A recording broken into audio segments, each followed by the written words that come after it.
You are so weird. Not me, it's Faulkner, William Faulkner. Maybe my bad paraphrasing.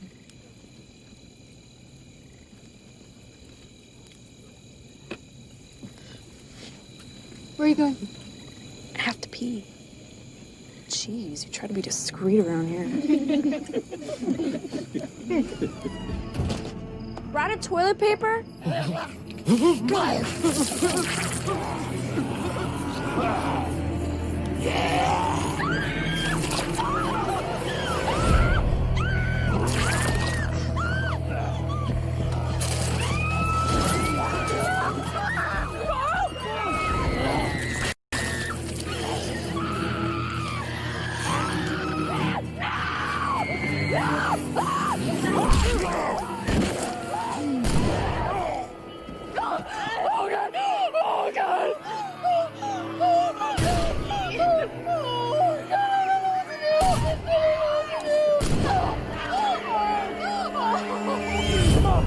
Come on, stay close.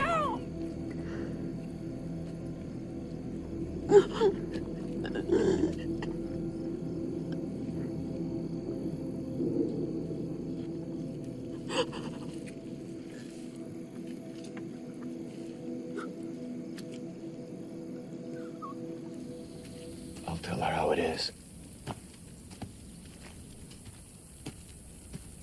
Andrea.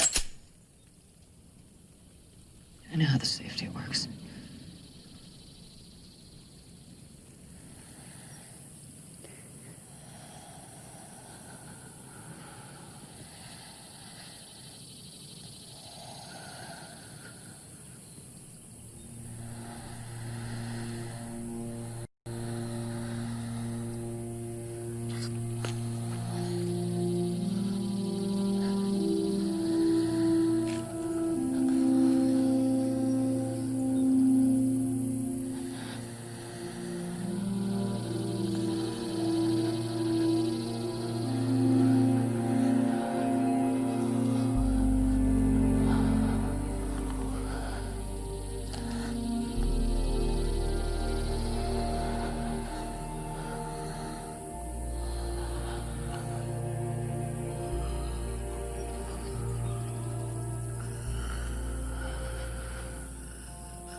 Amy.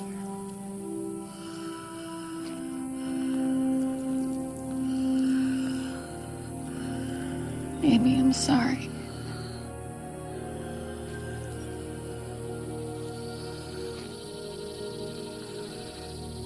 I'm sorry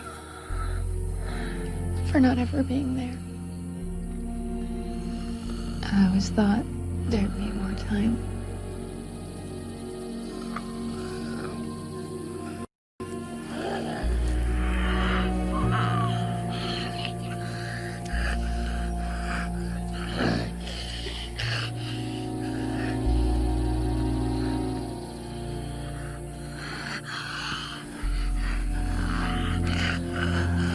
I'm here now, Amy. I'm here.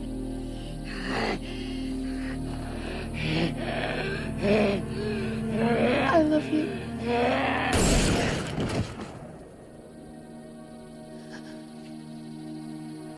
That was the real end of Amy. Welcome, everyone, to Dead Talk Live. I'm your host, Viz, from Walking Dead Now, and I want to welcome our very special guest tonight, Emma Bell, who we all know played Amy on The Walking Dead, as well as a ton of movies and TV shows. Emma, welcome. Thank you so much for agreeing to be with us here tonight. Oh my gosh, thank you so much for having me. It's so fun. So how was that, watching that? Did that bring you down memory lane? It did. I got a little verklempt, I'm not gonna lie. It's always sad to watch that scene because it was such a... I mean, I almost remember every single moment of shooting that show in general, but that particular episode, you know, it was such a bittersweet moment for me. Obviously, no one really wants to die on The Walking Dead, but I also felt like they really gave Amy this pretty incredible ending. You know, that they've never really done since. You know, you've never really seen that kind of slow animation back as a zombie. Now all the zombies kind of like come back pretty fast. Exactly. And so. And we're going to get to all that, and we're going to break that down. But let's first start off with, well, how did it all start? How did you land the role of Amy on The Walking Dead? Yeah, so I have to say, I had never read the comic books before booking the show. And so when I had this audition, it was just like any other audition. I knew it was for The Walking Dead. I didn't know, the character did not have a name for the audition. Okay. It was just like girl at camp, I'm pretty sure. And so it was very top secret, very secretive. And all throughout the auditioning process, there were several auditions, obviously. They never told me what it really was. And so it was an audition like any other audition. And then I remember Frank got involved at one point, and that was intimidating because it's Frank Darabont. Exactly. But he was the nicest. He was so nice. He was always so nice to the actors and really made us feel like we were a part of the scene. And anyway, and then when I got the call that I booked it, they finally told me my character's name, and it was really funny because I'm from New York, but at the time I was living in Los Angeles. I still live in Los Angeles, but I went back to New York just to go visit, and I was having lunch with a girlfriend, and she asked me how it was going, and I said, I just booked this TV show. It's exciting. We'll see what happens with it. And she's like, well, what's the name of it? And I was like, oh, actually, it's funny. It's made after a comic book series called The Walking Dead. And we were eating lunch. She spit her food out. Wow. So she knew it. She was like, The Walking Dead. That is my favorite comic book of all time. Wow. And so in that moment, I realized that I had actually booked something pretty special. And luckily, they sent us all the comics up until that point. So I was able to read them. That's when I learned that Amy dies. So that was a little bit upsetting. But, it was just surreal. Just always surreal. But like you said, you got an epic death. Now, when you were reading for the show for Girl at Camp, did you know that afterwards, when you did land a role, that maybe they were testing you out for any other possible roles, or were they really just checking you out for Amy, Andrea's sister on the show? Yeah, I think it was just for Amy, Andrea's sister on the show. I mean, now it's such a universe, right? There's Fear the Walking Dead. I think there's a whole nother series as well. Yeah, World Beyond. Yep. Yeah, so I guess there's always the potential that they could bring me in as a different kind of character, but for Walking Dead, the original, it was just always as Amy. Again, you have to remember, no one knew how popular the show would be. No. It wasn't guaranteed necessarily that there would even be a second season. Yeah. So to be cast as one of the original members is, I gotta say, I feel like I'm in a very special club. You are. Because even though we only had, or at least my character only had a few episodes, I feel like, we're kind of OG. I was part of the OG, and that makes me, Exactly. That feels nice. And I tell you what, I do this show every day. I talk to hundreds of fans every day.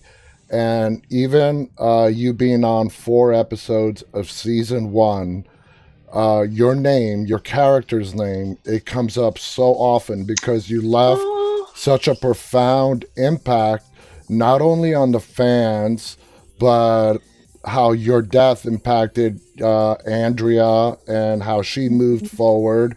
And like I said, even though it was just 4 episodes, you were sort of like the starting line, the starting point of a lot of characters on this show. And we're going to get to a lot of firsts in a second. Now, when you got the part of Amy, now you said you read the comic books before you actually started shooting? Yes. Okay. Now, knowing the character of Amy in the comic books, did you incorporate any of your own traits into Amy? Or did you follow exactly to the letter how they wanted you to play Amy? Well, it's interesting. Frank, Laurie, and I had a lot of conversations around Amy and Andrea and their dynamic, and the fact that they're sisters and they come, but yet they are so different from each other. Oh yeah. And in the comic books, Amy is not super developed. She's not like she's not like the Shane character or the Rick character, or the Lori character, she's kind of like a supporting character even in the comic book. So in a weird way, I felt like I did have some room to create her, and a lot of creating her was in opposition to the Andrea character. So as an example of that, Frank Darabont had that beautiful fishing scene, which I think is one of the best scenes to highlight the differences in our characters, Andrea and Amy. And we're having the same conversation and we're pulling up the same memory essentially of our father. And yet the experience, he knew that we were such different people. And the thing that I needed was very different than the thing that Andrea needed. So, as a person, I'd like to say that I am a little mixture of Andrea and Amy, but I definitely have Amy. I mean, that whole like optimism and, positive thinking, I think that's very much a part of me. And, unfortunately for Amy, it made her a little naive and a little bit vulnerable in the apocalyptic world they were living in. Yeah. But yeah, I mean, it was really fun to kind of explore all of those elements of Amy, really as a conversation of like how to make Andrea and Amy kind of antitheses of each other, so that when we come together and we actually like sort of start understanding one another, it would have more power, Exactly. And going back to, the being naive part, everyone, whether it was Rick, Shane, Andrea, you were all experiencing a brand new world, okay? Whatever you guys did in the past, it really didn't matter. Yeah, everybody brought in their own skill set. Rick and Shane were cops. Lori was the wife of a cop. Andrea, who played your sister, was a civil rights attorney. So, but at that point, it doesn't matter. It doesn't matter. Everyone's naive to what is going on around them at that particular moment. Now, you brought up that beautiful scene of you and Laurie Holden in the canoe, okay, where we do get a lot of insights in how you guys, are 12 years apart in age. Your father taught you both how to fish at different times in your life, obviously, because of the age difference. And I just saw that scene just before we went on the air tonight. Amy threw the fish back into the water. Andrea kept it, and your guys' dad knew your guys' personality and he played to it, basically reflecting on how wonderful of a father he was. That scene in the canoe was really critical. Did you and Laurie have to rehearse it a lot before actually shooting it, or did you guys really nail it? Because you nailed it. There's no other way to describe it. You guys both nailed that scene perfectly. Was there a lot of rehearsal involved with that? Laurie Holden and I really worked hard, not in the hard like it was difficult, but like we put a lot of time and effort into our relationship, our sisterly bond. We knew that was such an important part of really telling Andrea's story ultimately, because when Amy dies, the only reason why Amy kind of has to die in the story is to propel Andrea into who she becomes. So we knew that it was really, really important that we felt like sisters and that we shared a common past. So yeah, I mean, we were all kind of transplants from different cities. So we would be walking around Atlanta, Georgia, and Laurie and I would get together. We probably rehearsed that scene, I don't know, 20 some odd times, but we would just like walk around the city really and kind of like, a lot of the prep work that you can do as an actor is not even necessarily around the lines themselves, but more around the bonding and the chemistry between the two people. So we definitely ran through the scene a lot of times, but we also just spent a lot of time together and tried to really feel familiar with each other. And I would pick her up and take her to work, or she'd pick me up and take me to work. Like we did try to make it more of like a family, a familial kind of bond than just like two actresses who kind of look alike. Yeah. So, and I think that, and I'm so happy that you say that. Like, I feel like we really got to a place where, we still call it, if we ever text each other, we always call each other sister. So, it was just a really special thing, but we spent a lot of time getting to know one another and nurturing that relationship for sure. And absolutely. And, this is not just my opinion. Like I said, I talk to hundreds of fans every day, and you guys on that screen made us feel and believe that you were really sisters. So hats off, great job on that. One of our viewers had a question about that water scene. They wanted to know, actually this is from a team member, were you guys actually on the water or was that CGI? That canoe scene? I'm sorry, you're kind of breaking up for me a little bit. Could you repeat that? Yeah, when you guys were shooting that canoe scene, were you guys actually in a body of water or was it all CGI? Was the water computer graphics inputted later? Can you hear me? I'm not sure if the connecting issue is on my end or your end, but I can't hear you. I can hear you. Hold on. Can you hear me at all? Can kind of hear you now. Yeah, I mean, I got the volume all the way up. Let me see if I can say it. Can you hear me? No? Reconnecting. Okay. Because I got you. I haven't lost you. Let me know if it doesn't. Am I back? Yeah, you're back. Can you? I still can't hear you. You still can't hear me? No. Wait. I can try calling you right back. Do you see me okay? Let's see. Yep, now you froze. I'm just worried it might be my connection. Yeah, I think it's because your picture is frozen right now. I can't see anyone. Here, let me call you back. I'm going to call her right back, guys. Hold on. Let's get her back.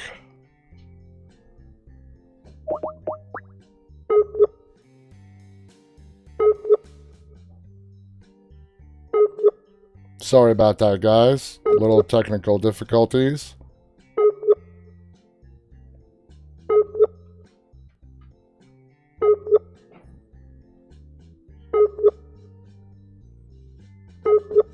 Let me try it again. I do apologize, guys.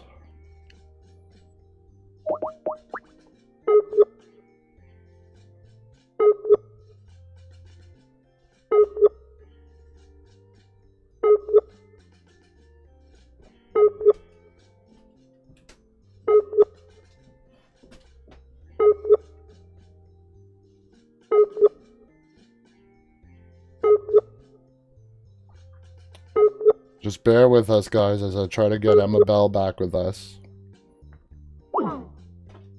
Oh, she's calling.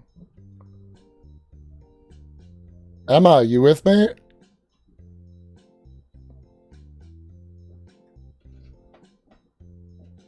Hello?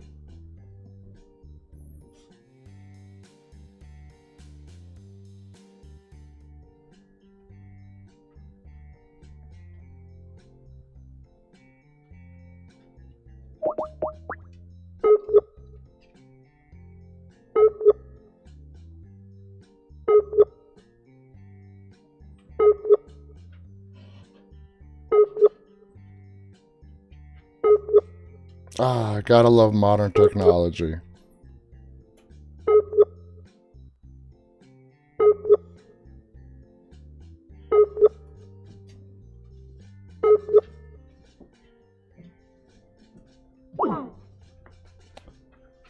Oh.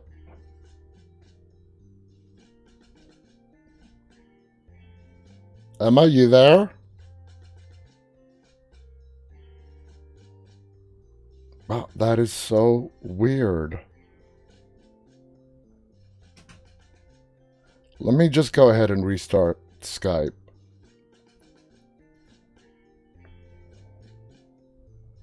I apologize for this, guys. Give me 1 second here.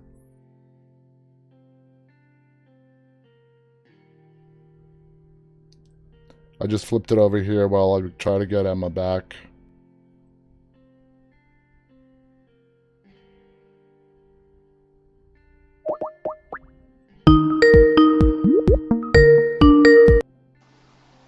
Hello? Emma, you back?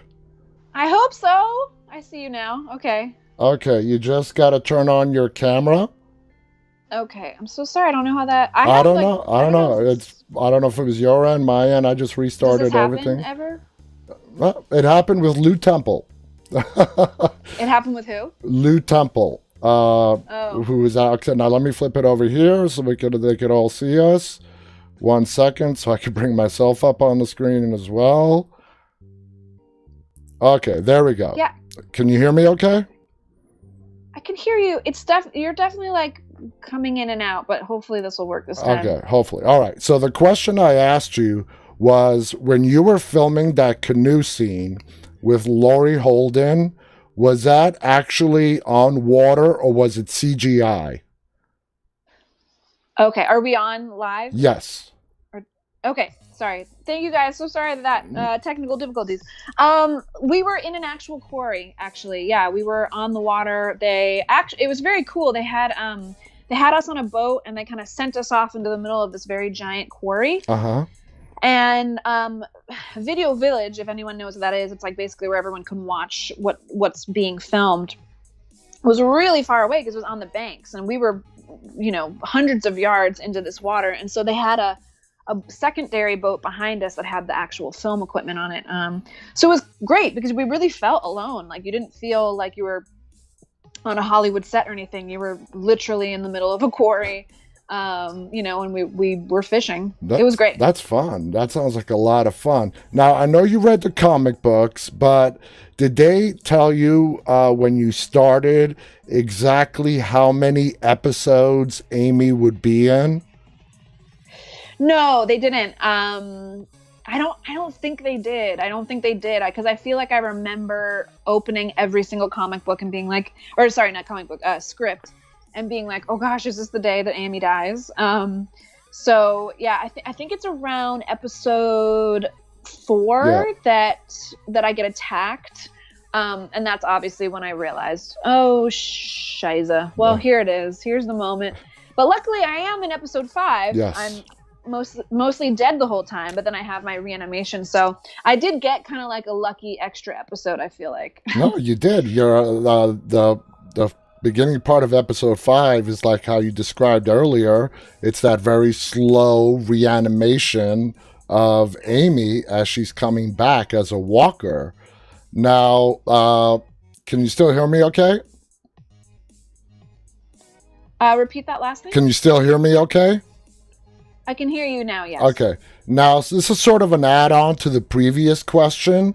When you did find out that you would be one of the first people that we would see actually on the screen getting bit by a walker/zombie on what would become a very successful franchise in The Walking Dead, as we just discussed. Now, not only that, but Amy is, like you said, the first one that we see turn into a walker. Do you look back on that with some sense of pride, knowing that you were the first in what would be a long line of, throughout the 10-year series history right now, of people getting bit and turning into zombies? I mean, did you feel a sense of pride looking back on that, saying, so sorry, I can't understand you. You sound like a robot. Oh. And I'm only getting every other syllable. I know you're asking me something about Amy's death. Oh, man, that sucks. Let me see if I can try. I mean, everything's... Let me just try it again.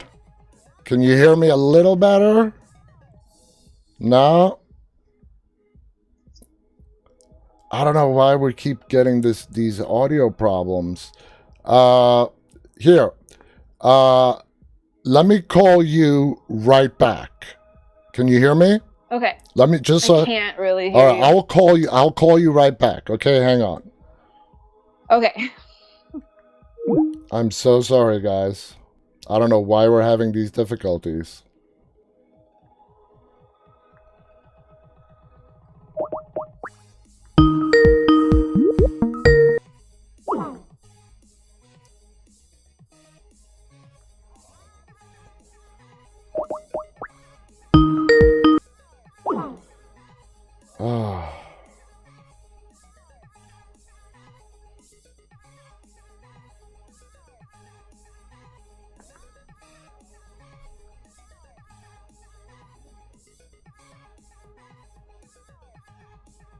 1 second.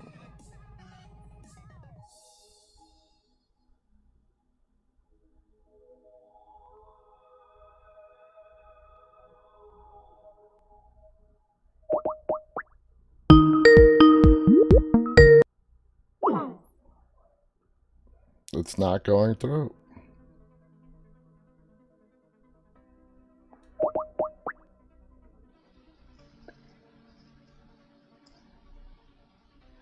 Amy? Oh, sorry, Emma?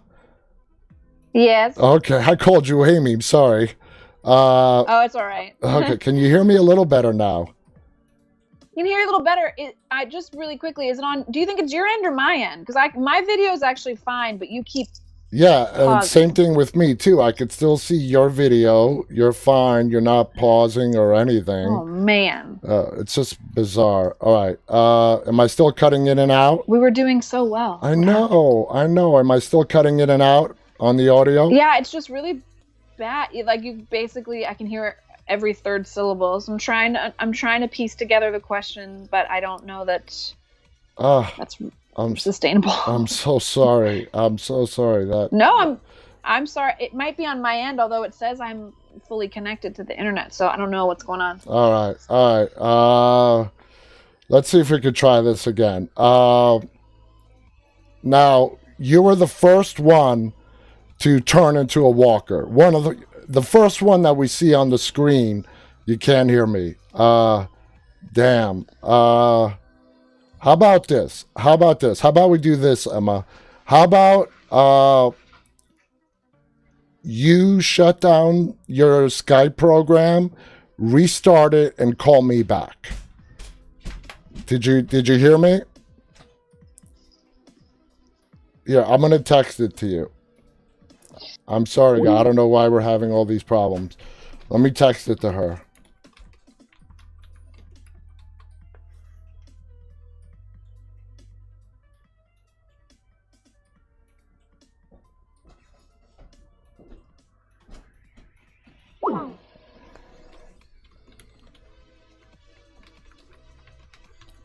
I just texted her. Hopefully she will see that. I asked her to restart her Skype program and see if that works. So hopefully she sees the message and we can get her back online.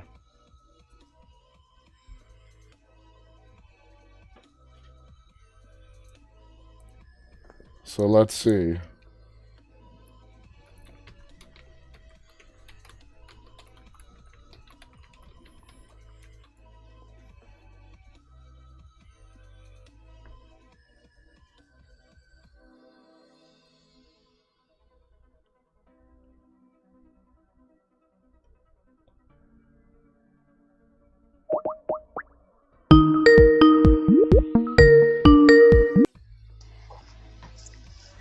Hey. Hello? Yeah, can you hear me? Yes, I can hear you. What I was trying to tell you is to shut down your Skype program on your mobile device and restart it. Restart my Skype? Yeah, just turn it off, shut it down from the background, and reopen it and call me back. Okay. You want to give that a try? And then should I call you back? Yeah, I'll be waiting for your phone call, okay? All right. Yeah, okay. Let's try that. All right. Okay, sorry. It's okay. Well, let's try that, and hopefully that will fix the issue, guys. So, you know, it's a good thing I actually have a little background in IT, and hopefully this will get resolved. Gotta love these virtual calls. Anyway, guys, and this is a fascinating conversation, and I really want us to finish this because this is just amazing. All right, she's calling back. Hey, Emma, you there?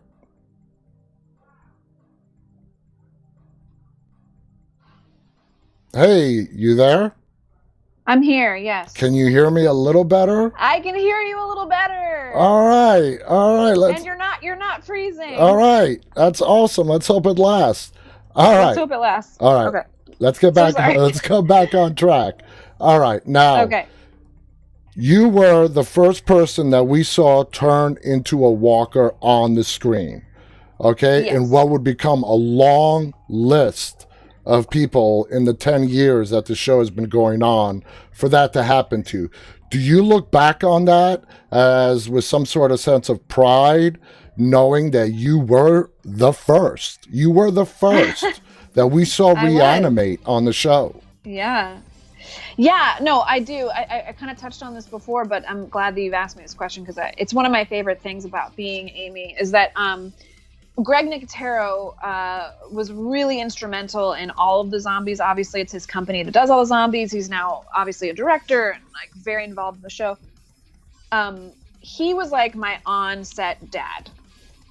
He just, really took to me, and he knew that like this was going to be a really important zombie moment for my character. And we kind of talked it through and decided that we wanted to approach Amy's reanimation as a zombie more like a baby fawn being born. Mm-hmm. And and so we decided to go really minimal on the makeup. Basically they made my skin look a little white, like whiter than I already am, which is pretty white, and drew some veins or whatever, but it was just some contacts and that was it. And that was kind of my zombie look. Yeah. And that was very purposeful. They wanted Amy to look like a newborn, basically. Yeah. And it's so heartbreaking, I think, when you watch the scene, because from Andrea's point of view, it's like her sister is back. She doesn't even look that different necessarily. She doesn't look like a crazy, scary, gross zombie. She's just kind of this newborn, animal. And then when I finally kind of like grab her head and become more of the zombie, it's so heartbreaking. And I really feel like, they can't take that kind of time with every single zombie now. They can't take that kind of time. It's it was a very long, you showed the scene. It's like a very long sequence. And I think it's one of the more memorable sequences of at least the beginning seasons. People always come up to me when they meet me, and they always talk about that particular moment. So I feel really proud that I could be a part of that, because I think it's much more true to probably how zombies did come back as themselves. Now they kind of fast track it, and like someone gets bit by a zombie and they fall out of frame and they pop back up as like a fully formed zombie. Exactly. And I understand, like, again, you can't take the time for every single death, but yeah, Amy was given a very special death. My death was elongated for 2 episodes. Nobody has that anymore. No. So I do have a sense of pride. I think it's a beautiful moment for TV, really. It is. And not only that, you had the honor of being bit by Greg Nicotero, who played the Walker. Now, did he That's correct. explain? Now, we have heard from previous guests that Greg is very much into detail. He's very detail-oriented, focused. Is that why it was so important for him, having it be like the first zombie to reanimate, that it would be him to play the Walker that bites you? So as I said, Greg is very detail oriented, and you can totally tell it's him too. It's funny now, because in the first season, no one really, like, people who were big horror fans might know who Greg was, but like larger audience didn't. So putting him in as a zombie, people didn't necessarily know that was Greg Nicotero, unless you were really following him. But now I don't think he could get away with that, because he's so, what he looks like. The reason he told me that wasn't supposed to be Greg. It was supposed to be just an actor, like a zombie actor. Okay. But one of the bites, I got bit on my arm, and then I get bit on my neck. And the prosthetic piece that they fit for my neck actually runs along a real artery here. Okay. And so Greg, as I said, became like a dad to me. Uh-huh. And as they were fitting the piece, he literally was like, "This is over your real vein. If, like, this is pretty solid stuff, but like I couldn't live with myself if you got hurt. If someone comes in to bite it and actually bites me instead of bites the prosthetic, because when you put a prosthetic on, it actually looks really good. It looks really like skin. Yeah. So he was just really concerned for my safety, which was really sweet. So last minute, he basically was like, "No, nope, I have to be the one to bite Emma. Nobody else can bite Emma. It's got to be me." Because he felt like responsible for my well-being, which was really sweet. That is so awesome. I really thought it was just because he was just wanted it to be done so perfect for the camera, and to hear his concern for you, that's just very sweet. There's no other word to describe it. Yeah, Greg is the best. He's awesome. Now, did you and Greg rehearse that scene as well a lot, to where both of you said, okay, we're ready to shoot this, where Amy gets bit?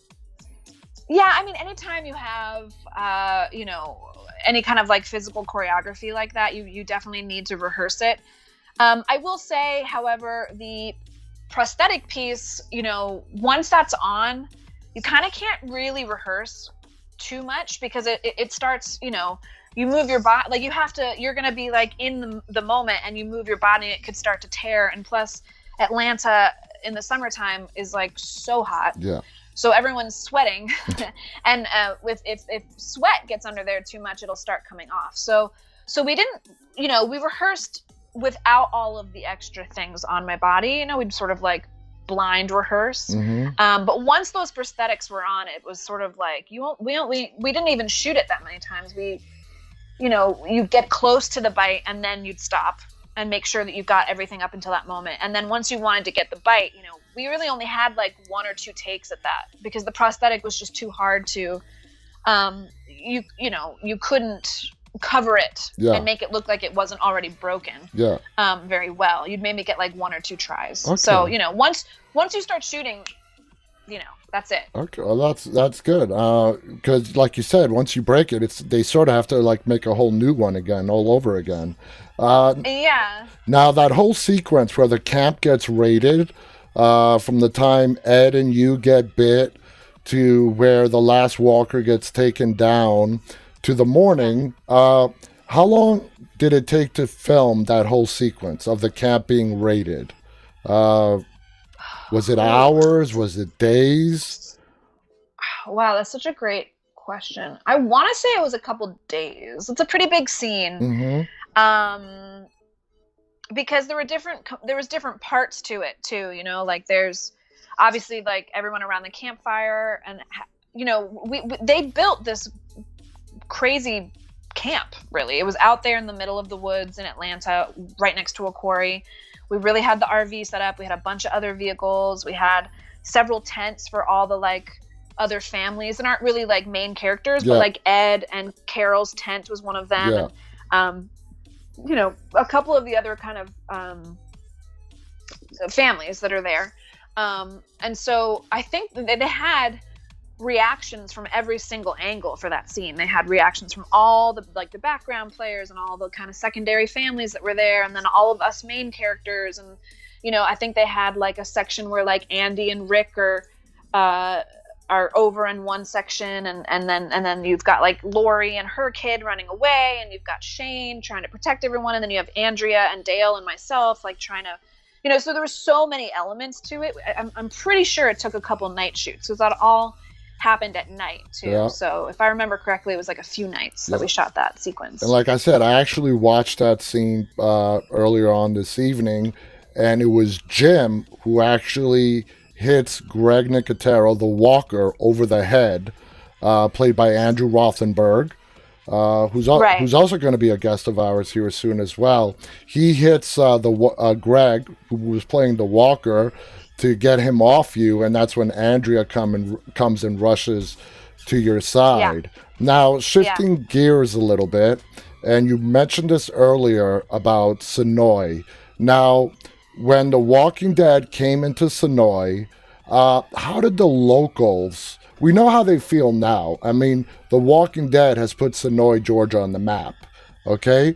But in season 1...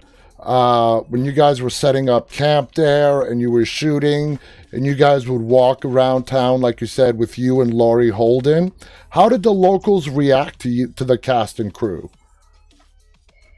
Well, firstly, I've actually still never been to Sonoya, because we shot everything in Atlanta for the first season. Okay. So, but yeah, no one knew what we were doing. I mean, no one understood the show hadn't been released, and so Nobody knew. we were nobody knew. So I'm sure the experience from some of the actors, definitely now is very different. But for some of the actors who were from the beginning until season 5 or 4, whenever it is their character passed on, I'm sure that they have experienced a very big swing in attention from locals. But for us, when we were shooting there, nobody even knew what Atlanta didn't have a lot of shows that were shooting there. I think Vampire Diaries were there at the time, but that maybe a handful of like little independent films, but that was it. So there wasn't a lot of attention on us, which was kind of great because again, we felt very in the trenches. It felt very much like we were all surviving something, which I think is really clear in the first season. We just all bonded and we didn't have to worry about like press or paparazzis. I'm sure they do now. We just didn't have any of that. There wasn't any of that around us. Yeah, now but now Sonoy, there are like tour companies that give tours of the set. I mean, it's huge. It put it on the map. Now let's go to a viewer question. Khaleesi from YouTube wants to know Game of Thrones right there. Do you still watch the show? And if you do, whose death got to you the most? If you still watch. Do you still watch The Walking Dead here and there? Do you still kind of keep up with the story at all? Well, so I think you cut out there in the middle, but I think what the Mother of Dragons was asking me is if I stopped watching the show at any point or have I tried to keep up with the show? Yes. I'm gonna be really honest. I kept up with the show for a very long time, and then I think it's season 5. Is it 5? Glenn, the character of Glenn, when Stephen Yun. So Stephen and I we were buds. Like we were two of the similarly aged actors in the first season. Yeah. And so we were both kind of like, I don't know, we just bonded. He's a great guy. I don't know if you've ever had the pleasure of talking to him. He's awesome. Yeah. And so I would watch the show, and obviously, like, I know all those people from the first season. But when the character of Glenn dies and how Glenn dies, well, that's season 7. That's season 7. Yeah. Oh my god. Okay, so then I watched 7 seasons. Wow, that show has had so many seasons. Yeah. So when I couldn't anymore. I couldn't. It was like watching my dear friend get his head, blown in by an awful way. Yes. and I was just sort of like, oh my god, no, I can't do this. It's like too heartbreaking to watch all of these people that I had been in the first season with like die in these ways that were just so brutal, and I felt like his death was so brutal. It was. And such a turn, you weren't expecting it in that moment, which made it very exciting television. But yeah, after that moment, I was like, no, I can't. Well, let me put your mind at ease. You are not the first who could not watch it after that episode. It was just such a hard episode to watch where Glenn died. Can you hear me okay? Yeah, where Glenn died and we lost Abraham and the introduction of this new villain. It was just too gut-wrenching, and a lot of people stopped watching it after that point. So, really? Yeah. Okay, I didn't realize.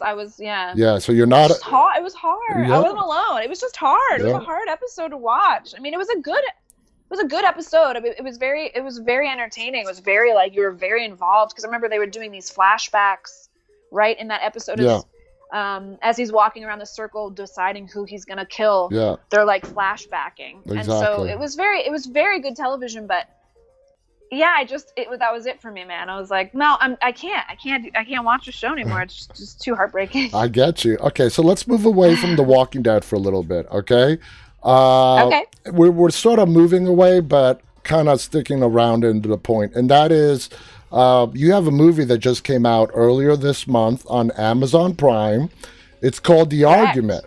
Now, you star in it, and your co-star is actually a current character on The Walking Dead, and that's Dan Fogler, who plays Luke. He's still alive and well on The Walking Dead. So first of all, tell us a little bit about this movie. It's a comedy. It's available on Amazon Prime. So let our audience know a little bit about what the argument is about. Sure. Well, actually, there's two Walking Dead alumni because there's Dan and there's Tyler too. Oh.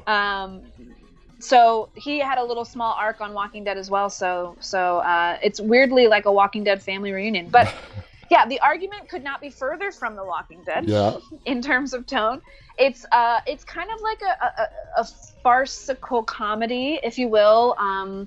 A comedy of errors. It's a couple, myself and Dan, play a young Hollywood couple. I'm a struggling actress and he's a struggling screenplay writer, and I've just done, one of my biggest performances in a theater play in Los Angeles, Hollywood, and we're having a couple friends over for drinks afterwards to kind of celebrate me.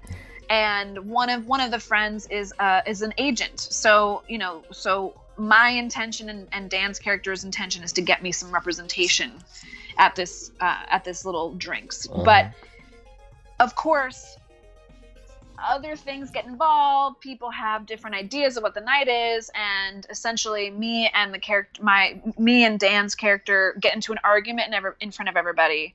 And as they, after they've left, we sort of have this moment where we're both like, man, I just wish that we could redo tonight and tape it so you could see how wrong you were, right? Like, and he's like, I wish we could do the same so we could see how wrong you were.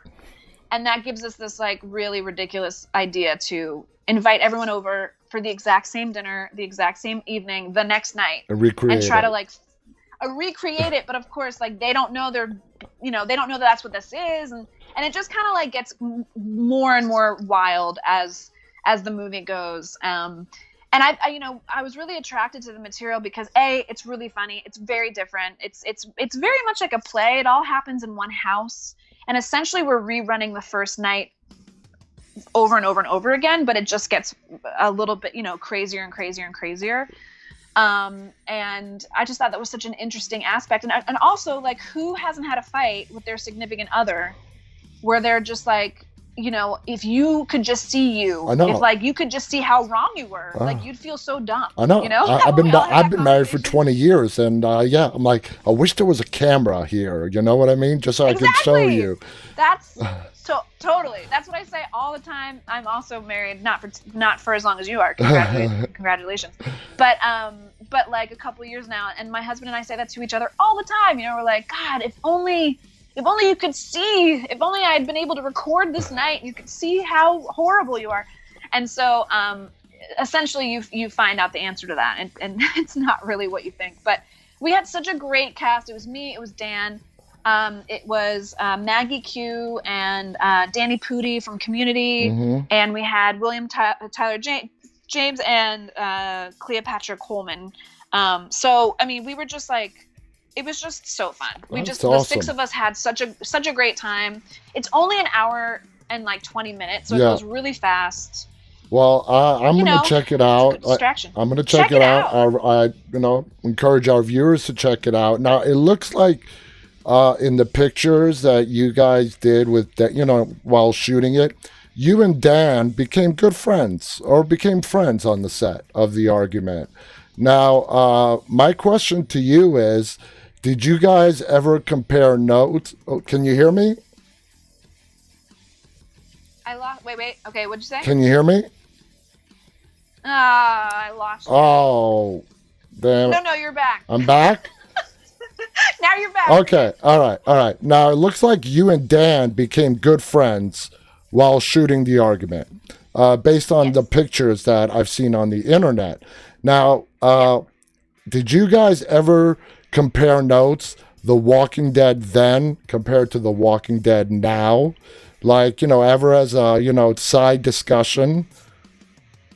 Yeah, no, definitely. I mean, we've definitely had many conversations about that. He has like his own podcast, he makes his own comic books. Like he's a funny guy. I don't know.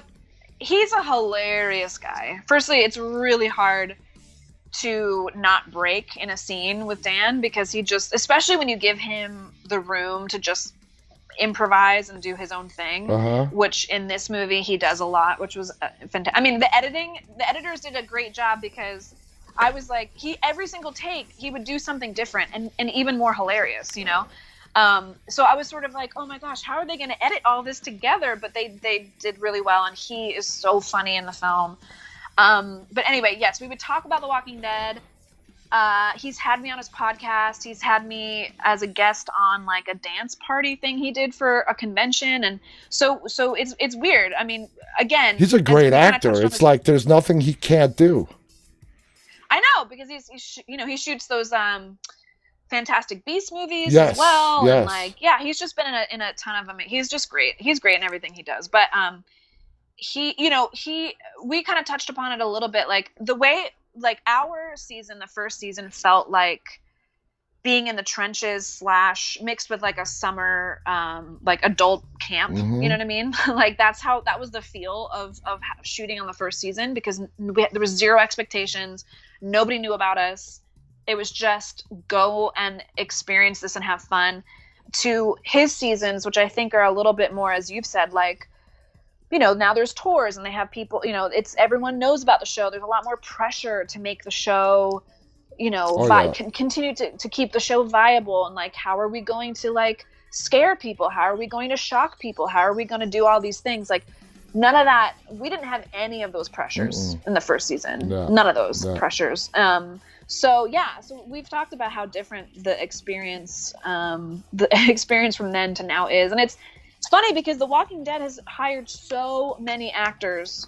I mean, there's been hundreds and hundreds of actors on The Walking Dead. Yeah. So, you know, I've probably worked with lots of people, actually, without knowing it, who are either on The Walking Dead or were gonna be on The Walking Dead in the future. So yeah, a lot of Walking Dead family crossing. Oh, that's awesome. Now let's move on to, because your resume is really impressive. Now, your longest stint on any TV show by far has to be Dallas, okay, which ran for 3 seasons between 2012 and 2014, where you played the role of Emma Brown. Now, can you hear me? Can you hear me? Yes, now I can. You got me? Say it again. Can you hear me? Yes, go ahead. Ask again. So what I said is your longest stint on any TV show so far has been on Dallas, which ran for 3 seasons between 2012 to 2014. You played the role of Emma Brown. Now, what were your feelings about stepping into a reboot of a show that was just beyond popular back in the 80s? Did you have any hesitations? You're like, is this going to flop? I mean, what were your feelings stepping into that? Yeah, that's a good question. I didn't have any hesitations. I remember reading about it in the trades before I had the audition for it, and I thought like, oh wow, that's a pretty cool show to bring back. I remember my parents talking about Dallas and how they and how they were big fans, and of course Larry Hagman. That's kind of like what that and I Dream of Jeannie were like the 2 shows that made him who he was. So when I read about it, I was like, oh, that's great. I'd be perfect on that show. I'm a blonde, and like, you know, I just know like that show had lots of like big haired blondes or whatever. So when I got the audition, I was really excited. I was excited to step into the role, and you know, they definitely did they did modernize it by making it more focused on the children of those characters, the next generation, and I thought that was really interesting. And my character Emma was a really like cool character to play, to be honest, because she's not like, I guess she was sort of the bad girl ultimately, but she got to be like manipulative about it, and she had all these dark secrets, and she really had a traumatic past actually, and which is why she was acting out, and really at the end of the day she just wanted to be loved. She just didn't know how to get that. And so I thought she was a pretty dynamic character, to be honest, for that kind of a show, because sometimes on those kinds of shows you're like one way or another way, you know, you're kind of black or white, right? But I felt like my character, that Emma Ryland, was a very complicated character, so I had a really good time stepping into her shoes. That's awesome. Another viewer question, AZ Gamer from Instagram wants to know, when you're out and about and you get recognized, do people recognize you more from The Walking Dead or Dallas? So I definitely get recognized for Walking Dead, hands down more. What's really funny though is that, again, I'm from the East Coast originally, and every once in a while when I go back to the East Coast, like I'll get recognized by like, some burly construction guy who's like jackhammering the sidewalk, and like I'll walk by or whatever, and they'll stop and they'll look at me, and I'll think to myself like, oh, they're definitely a Walking Dead fan, right? Because like you can kind of tell who people are fans. It's like Walking Dead fans in general kind of have a thing about them, and like Dallas fans are usually women of a certain age, and anyway. And so it was just so funny because like this guy like dropped his hammer and looked at me and was like, oh my God, are you? And I was like, yes, I was on The Walking Dead. So nice to meet you. And he's like, no. Were you on Dallas? You played Emma Ryland on Dallas? And I was like, you watched Dallas? Like I had it was like so not what you would thought that like big, burly New York guy. Yeah, that's awesome. It was so funny. That's a great story. Okay, another project that you were a part of, which is a great horror series. You were in Final Destination 5. Can you? 5. Yes, 5. Walk us through that audition process. I know in a lot of the fans' eyes, that bridge sequence was one of the best openings in the franchise history. So how did the audition process go for that? And did you have fun shooting Final Destination 5? Yeah. So weirdly, this is a weird story. So I didn't have an audition for Final Destination 5. It's the only job, I'm trying to think if this is an accurate statement. It's the only job that I've ever had where I didn't actually audition. I had just shot The Walking Dead and was actually up for a different pilot where like they wanted me to be the lead in this other pilot. So I guess in layman's terms, you could say there was like a little bit of heat around me. I had like a little bit of heat. Yeah. And so I got a call from my agent at the time, and they were like, hey, New Line wants to have you come in and talk to them about a new project they have. They'd be interested in you. Do you want to come in? And I was like, yeah, sure, I'd come in. I fully thought it was going to be an audition. I had never had that experience in my life of it. And, I was just a working actress who like had to audition for everything. Yeah. And anyway, so I went into New Line, and it was just like a meet and greet with some executives, and they asked me, some questions, and we chatted and we joked back and forth, and like I got up from the chair and they looked at me and they're like, well, great, we would love for you to be the lead in Final Destination 5 if you'd like it. Wow. And I was just like, what? Are you serious? Sure. That sounds really yes, let's do that. You are a hot commodity. So I was this moment in my career where I was. It's not like that anymore. Believe me, I still audition. I've auditioned many times after that. But anyway, so I basically was kind of handed this role, and then we flew off to Vancouver where we shot that, like, I don't know, a couple weeks later, maybe a week later. It was very fast. It was a very fast turnaround. The bridge sequence that you're speaking of was so cool to shoot. I mean, it's one of these things for me anyway. I love action sequences. I love being physical. Like if I could have like a dream role, it would be like to learn a really special skill, like to learn how to kickbox or to learn how to ballet or, to do ballet or to learn how to like, I don't know, hand-to-hand combat or something like that. I think that would be so cool to learn one of these like very physical skills for a role. Yeah. And so like doing green screen and stunt work is all in that vein, I feel like. And so I was stoked to be doing a movie that had so much of that in it. And the bridge sequence was shot in this giant warehouse in Vancouver where they built this bridge on hydraulics. Wow. And, it's all green screen. Everything around you is green screen. Even what you're running on, like the bridge, has green screen as well. And they just fill it all in editing. So for us, it was kind of cool, but it was also like so surreal because there's nothing to really look at except for a green screen, obviously.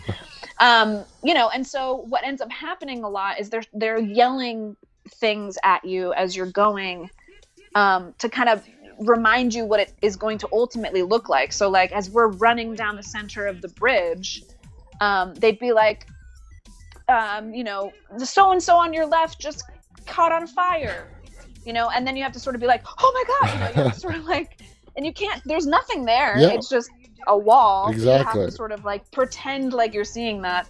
The bridge itself was on hydraulics, as I said, so we were really high off the ground, and so that did move, which was really cool. And we were strapped in, we had harnesses and stuff like that. But I'll remember like that sequence. There's so many like photos of me screaming and my face looks crazy. But that whole sequence when I get to the other side of the bridge and everybody else dies in front of me. Yeah.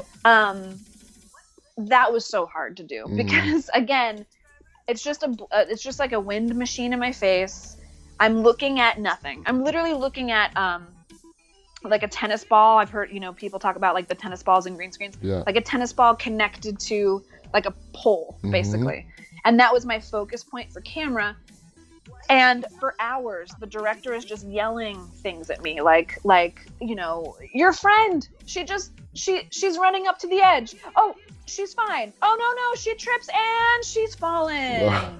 and I have to be like following along emotionally and make it feel real. Wow. And like it was so hard for hours.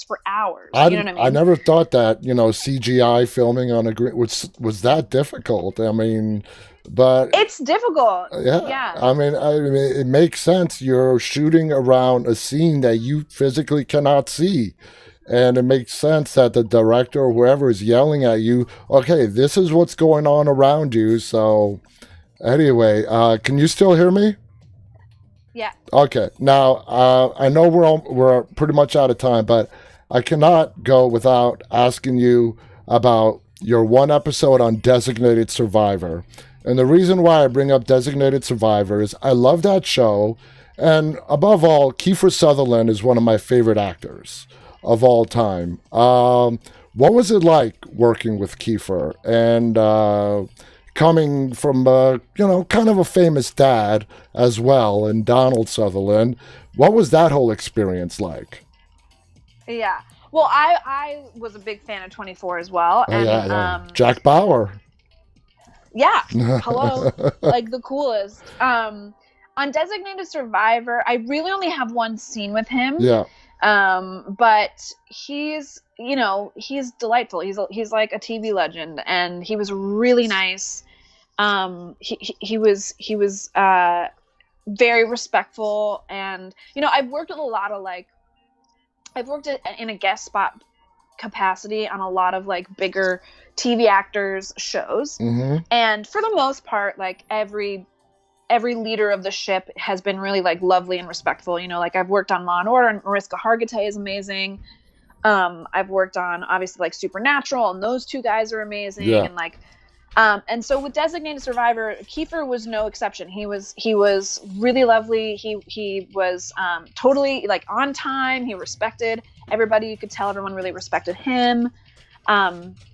He was very sweet. I mean, unfortunately, we didn't have like a ton of screen time together.